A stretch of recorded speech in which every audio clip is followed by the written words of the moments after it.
لو شباب جيت نايم وقعدت، فقررت قلت اروح اغسل واطلع اشوف المال. اني مو بالبيت، اني بالشغل.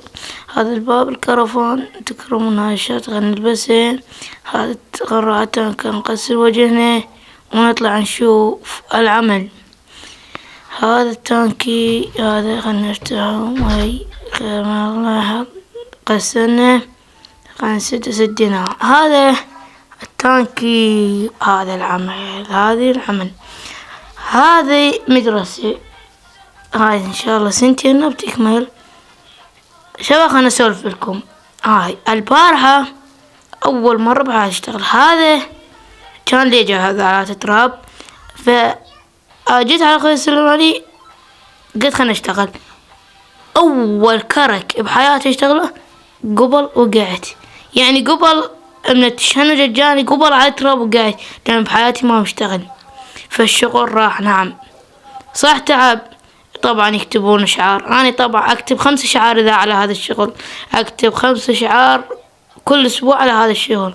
تعب يديني فرق السن والله. هذا شي يريد ان نسوي بعدالة الصبوة. تاب البناء ما يتعبهم.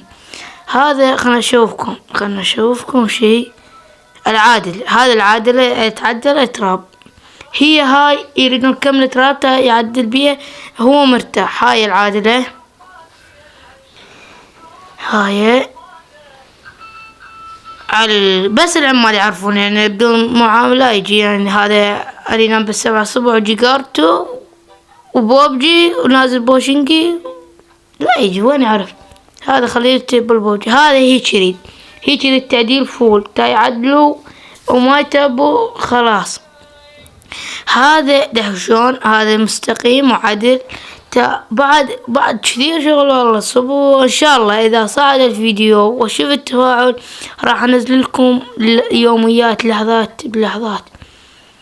هذا هيك يريدوا دهكوا شلون عدل ما شاء الله.